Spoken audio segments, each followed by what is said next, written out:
বাংলাদেশে আর সেই পুরনো দিনের বৈষম্যের রাজনীতি, গুন্ডামির রাজনীতি, আধিপত্যবাদের রাজনীতি, মাস্তানি এবং সন্ত্রাসের রাজনীতির দিন শেষ। এদেশে শিক্ষিত, মার্জিত, ভদ্র, শিক্ষাবিদ এবং আলেম ওলামা, জনদরদি মানুষ তারা রাজনীতি করবে। বাংলাদেশের সর্বস্তরের মানুষ তাদের হাতকে শক্তিশালী করবে। তাই আজ আমরা দেখতে পাচ্ছি টেকনাফ থেকে তেতুলিয়া, রূপসা থেকে পাথুরিয়া, সুন্দরবন থেকে বান্দরবন, গোটা বাংলাদেশ আজ 11 দলীয় নির্বাচনী ঐক্যের পক্ষে এক মহা জাগরণ সৃষ্টি হয়েছে।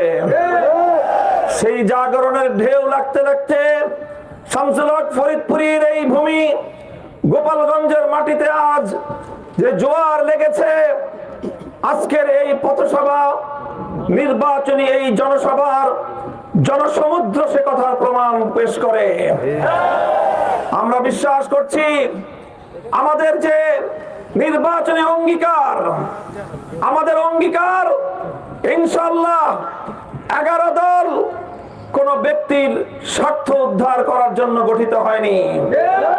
11 দলীয় নির্বাচনী ঐক্য কোন একটি দল অথবা কোন একটি গোষ্ঠীকে, কোন একটি জোটকে ক্ষমতাবান করার জন্য জোট করেনি।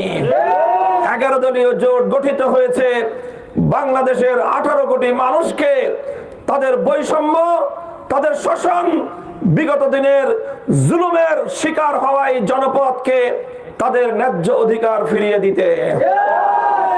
জাতি, ধর্ম, বর্ণ, দল, মত নির্বিশেষে আমরা অঙ্গীকার করেছি, প্রতিশ্রুতি দিয়েছি, যার যার প্রাপ্য তাকে বুঝিয়ে দেওয়া হবে। যারা প্রকৃত অপরাধী, যাদের হাত নিরপরাধ মানুষের রক্তে লাল হয়েছে, যারা বাংলার মানুষের কোল খালি করেছে, তারা যেমন পরিত্রাণ পাবে না, ঠিক তদ্রূপ যে কোনো দল মতের কোন নির্দোষ নেতা কর্মীকে হয়রানি করে মামলা বাণিজ্য বাংলার মাটিতে করতে দেওয়া হবে না।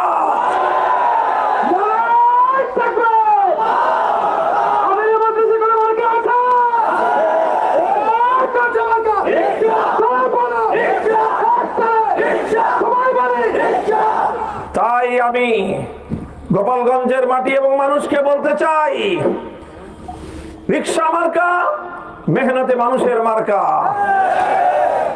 রিকশা মার্কা গরিব দুঃখীর, গরিব দুঃখী নিম্ন আয়ের মানুষদের তাদের উপার্জনের শেষ ভরসা।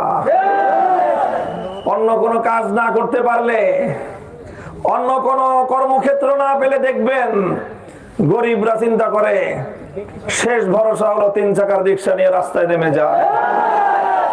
ঠিক তদ্রূপ এটা যেরকম গরিব দুঃখী মেহনতি মানুষের শেষ আশ্রয়স্থল, ঠিক তদ্রূপ এই রিকশা এটা সকলের, সব যাত্রীদের শেষ আশ্রয়স্থল রিকশা।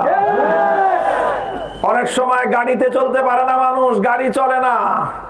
অনেক সময় রাস্তাঘাট বন্ধ হয়ে থাকে, গাড়ি অগ্রসর হতে পারে না। অনেক সময় নানা রাজনৈতিক অস্থিরতার কারণে হরতাল হয়, লকডাউন হয়, সব যানবাহন বন্ধ হয়ে যায়। তখন ধনী গরিব নির্বিশেষে সবাইকে রিকশায় চড়েই বাড়িতে ফিরতে হয়।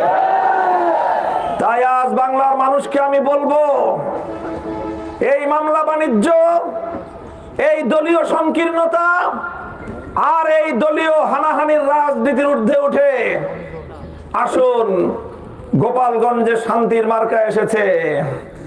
গোপালগঞ্জে সকল বিভেদের ঊর্ধ্বে উঠে রিকশা চলছে।